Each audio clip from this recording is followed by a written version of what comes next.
दिल्ली विधानसभा चुनाव को लेकर सियासी ड्रामा थमने का नाम नहीं ले रहा है। चुनाव आयोग ने आम आदमी पार्टी के नेता सौरभ भारद्वाज पर एक्शन लिया है।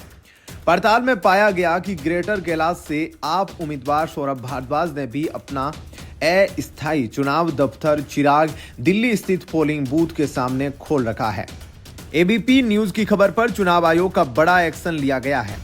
सौरभ भारद्वाज को दिया पोलिंग बूथ के सामने बने दफ्तर को बंद करके शिफ्ट करने का आदेश। ग्रेटर कैलाश के रिटर्निंग ऑफिसर ने अपने आदेश में कहा कि फ्लाइंग स्काउट की जांच में पाया गया कि सौरभ भारद्वाज का चिराग दिल्ली स्थित चुनावी दफ्तर मतदान केंद्र के पास बना है। ऐसे में इसे तत्काल यहां से हटाया जाए। चिराग दिल्ली इलाके में दिल्ली नगर निगम शहर शिक्षा विद्यालय पोलिंग बूथ है, जिसके ठीक सामने बहुमंजिला इमारत के बेसमेंट में सौरभ भारद्वाज का अस्थायी चुनावी दफ्तर था। इसकी परमिशन भी 20 जनवरी से 5 फरवरी शाम 7 बजे तक की सौरभ भारद्वाज को मिली हुई थी। लेकिन एबीपी न्यूज की पड़ताल के बाद चुनाव आयोग एक्शन में आया और दफ्तर को बंद करने का आदेश दिया गया। इस मामले पर सौरभ भारद्वाज ने कल यानी 25 जनवरी 2025 को अपना पक्ष रखते हुए कहा था कि यह दफ्तर उनका पुराना विधायक दफ्तर है और अभी परमिशन उन्हें चुनाव आयोग से मिली थी। उन्होंने कहा था कि अगर चुनाव आयोग बंद करने का आदेश देगा तो वो इसे बंद कर देंगे। दिल्ली के मुख्यमंत्री और कालकाजी सीट से आप प्रत्याशी आतिशी के चुनावी एजेंट ने शनिवार 25 जनवरी को चुनाव आयोग को पत्र लिखकर दावा किया था कि रमेश बिधूड़ी ने कालकाजी विधानसभा में अपना चुनावी दफ्तर पोलिंग बूथ से सिर्फ 80 मीटर दूर खोल रखा है, जो कि आचार संहिता का उल्लंघन है। वहीं दिल्ली विधानसभा चुनाव एक चरण में होगा। ग्रेटर कैलाश विधानसभा सीट पर भी 5 फरवरी को मतदान होगा और नेताजी 8 फरवरी को आएंगे। ग्रेटर कैलाश सीट पर मुकाबला बेहद कड़ा होने जा रहा है।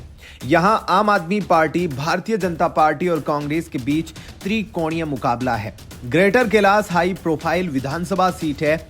मंत्री सौरभ भारद्वाज की यह सीट है। ऐसे में इस बार यहां पर मुकाबले में सभी की नजरें रहेगी। ग्रेटर कैलाश विधानसभा निर्वाचन क्षेत्र नई दिल्ली लोकसभा निर्वाचन क्षेत्र का एक हिस्सा है। यह जनरल कैटेगरी की विधानसभा सीट है और यह साल 2008 में अस्तित्व में आई। यह दिल्ली के सबसे पॉश इलाकों में से एक है।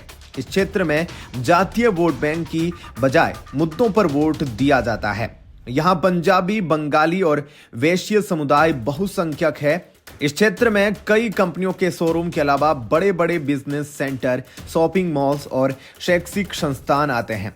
इसी क्षेत्र में पंचशील एन्क्लेव, पंचशील विहार, पंचशील पार्क, खिड़की एक्सटेंशन और शेख सराय फेस 1 के अलावा ग्रेटर कैलाश पार्ट 1 और पार्ट 2 समेत कई क्षेत्र शामिल है।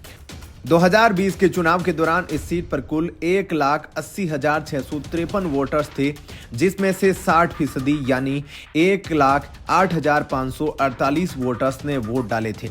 ग्रेटर कैलाश विधानसभा सीट पर 2015 और 2020 दोनों ही चुनाव में आम आदमी पार्टी ने जीत हासिल की थी। इस बार भी आम आदमी पार्टी ने अपने वर्तमान विधायक सौरभ भारद्वाज को ही टिकट दिया है। भारतीय जनता पार्टी ने ग्रेटर कैलाश में एक बार फिर शिखा राय पर भरोसा जताया है। वहीं कांग्रेस ने गर्वित सिंघवी को चुनाव मैदान में उतारा है।